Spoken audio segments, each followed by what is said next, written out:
The Olympics, the greatest show on earth. A sporting carnival of athleticism and prowess. An extravaganza of drama, spectacle and passion. Invented by the ancients and held on the sun-kissed slopes of Mount Olympus to honour Zeus, the king of the gods. Now at last in its true spiritual home.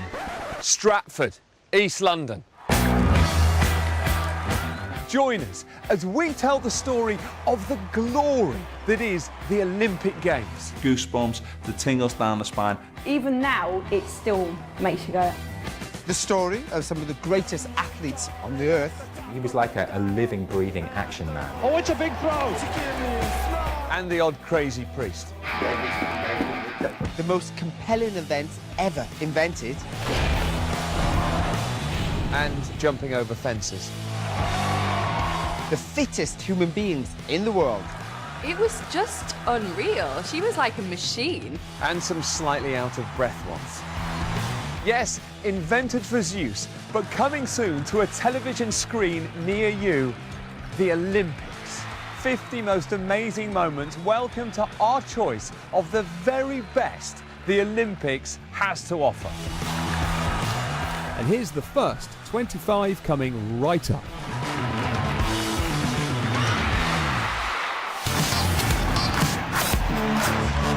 Let's get underway. Columbo's on the TV. The Osmonds are top of the charts and half the male population look like geography teachers.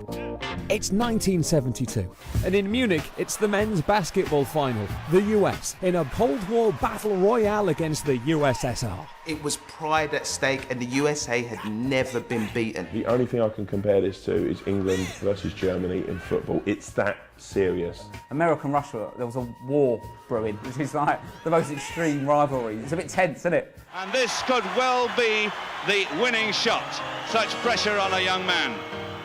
And it's there. 3 seconds left to play. And that is the whistle anyway. And the United States have kept their unbeaten record. The Yanks had won another medal. Yee-haw! Let's all celebrate with a corn dog and a hoedown. The most amazing and fantastic basketball finish of all time in the Olympic Games. Oh, hang on a second. Nowhere, sort of, you've got officials coming out making the signal free on their hands. That's because the USSR had previously signalled for a timeout, and it was given eventually. They talked to the refs like, yes, we would like some more time, please. I will punch you in the head if you don't give us more time. And the referee has stuck his neck out and he said, when I say there's 3 seconds left to play, I mean it. 3 seconds. What can you do in 3 seconds? You can't do anything in 3 seconds. You knew once they've reset the clock again that the Russians were going to score. I do not believe it! The Soviet Union scored and won! Well, can you believe that it's possible? Holy Kremlin! To lose to the old enemy, and in such a controversial fashion, it was major scandal. Huge. They probably would have bared it a little bit more if it was to any other country other than Russia. But to the USSR, no way. It was the first time the US hadn't won the gold medal since basketball was introduced to the Olympics in 1936. And it just goes to show that every second counts.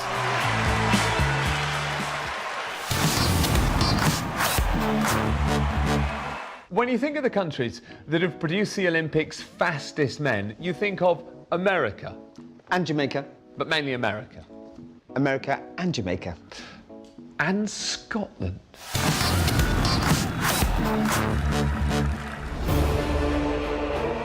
As the Games headed to Moscow in 1980, the world was in shock as the USA, along with 65 other nations, forced its athletes to boycott the Olympics in response to the Soviet Union's invasion of Afghanistan. It was a dark time for the Olympics. But on the bright side, at least it meant that loads of really fast Americans weren't going to be there and that us Brits might actually have a chance of winning something. I think 1980 Olympics were very interesting because the Americans boycotted it. and they're always traditionally very good at the sprint events. All of a sudden, the door is open. All the Americans and all the Caribbean, none of them were there. You know, it was kind of a real opportunity, and I think the expectations went up a little bit for the Brits. Scotsman Alan Wells, the palest sprinter ever, suddenly found himself in with a chance for the 100-metre final. Before, you might say, no, he might scrape 4th or 5th in the final. All of a sudden, there's someone who could get a medal. The world watched in anticipation, and we were introduced to Alan's shy and retiring wife, Margot, who perched nervously in the stands. It appears that he's been cheered on or married to Roger Daltrey. Yeah, his wife is just going mental. It was perfect. He won the gold. Wells had done it, scared on by wife Margot. The name Alan Wells goes along with the all-time greats. It was the first time that a Brit had won the 100-metre final since 1924. Unbelievably, I've got a gold medal in the event that people thought I had less chance in, and that's why I've always said that, you know, anything could happen. So, Alan Wells becomes the Olympic champion. You can only beat who's there on the day. He still is an Olympic champion. Fair play to him. For a lad from Scotland to come and win the 100-metre final, that's that's good going. It's his name that's on the record books. You can say coulda, woulda, shoulda, if, but, what, you know. He's got it, and he's down there. And he deserves it.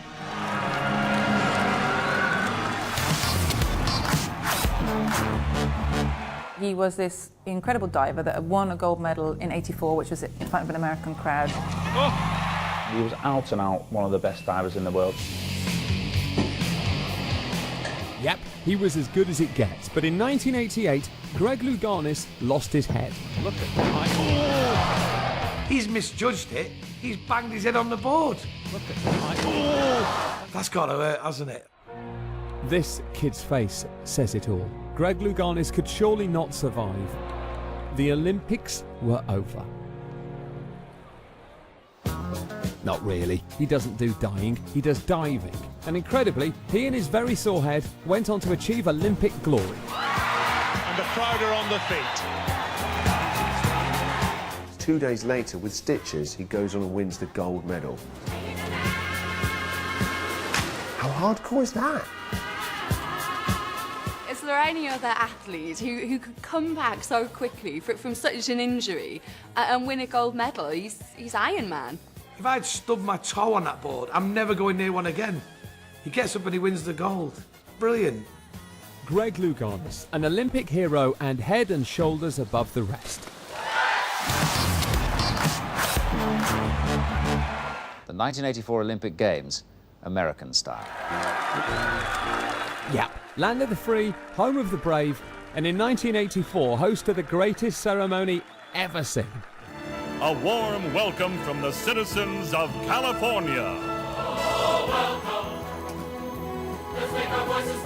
LA marked a huge change in the scale and drama of opening ceremonies. There were dancing girls, 84 grand pianos, and even a flipping rocket man.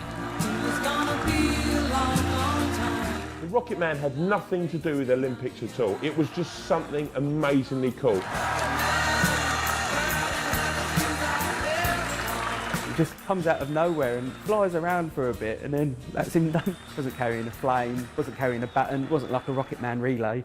He was just one Rocket Man on his own. And if that wasn't enough, how about an inspirational hand-holding sing-along with this lady? We can change things if we start giving. Why don't you? They cut to Paris, there were French people holding hands. They cut to a windmill in Rotterdam, people holding hands. And then there was us outside Windsor Castle in kilts.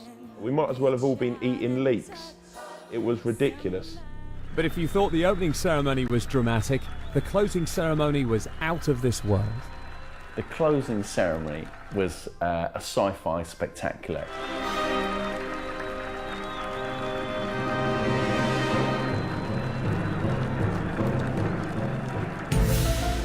The love child of Frankenstein and a stormtrooper had a message for the watching world. I have come a long way because I like what I have seen. It wouldn't surprise me if people switched that on and went, oh my God, the aliens are doggone landed. Hey, babe, You want to come in here, you'll never guess what's turned up at the closing ceremony. I salute you. It's a show that kept on giving. And how do you top that all off? Lionel Richie. Join our party, see how we play. Woo! Come on. All night long. Music, Martians and monumental madness. LA threw down the gauntlet. How could future games compete? Well, keep watching. We've got a few more coming up. Colin, when I'm not filming here, I use this place as a retirement home for old Olympians. It takes a lot of upkeep, but you should think about moving in.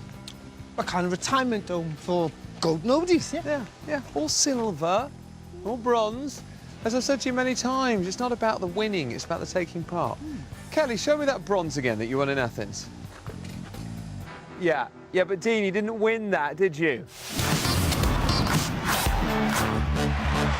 When I sat on the start line for the Olympic Games in '92, I was an unemployed carpenter with a wife and 2 kids and absolutely no money. In 1992, the ever-positive Chris Boardman was Britain's great hope in the Olympic Games of Barcelona.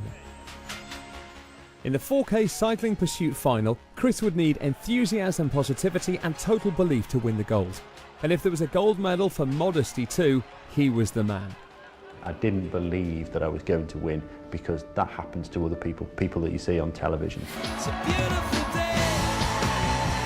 In the final, he was up against Jens Lehmann. No, not that one. Boardman comes up, he's in the lead, and he's eating the ground up between himself and Lehmann. In fact, the gap is growing. It was an exhilarating moment for Britain, but Chris had his wheels firmly on the ground. A lot of athletes manage to get excited. I just used to get scared. Chris Boardman now has Jens Lehmann, the world champion, in his sights. Boardman went on to make a mockery of the German, lapping him en route to gold. He's doing a demolition job totally on the German. He was unstoppable.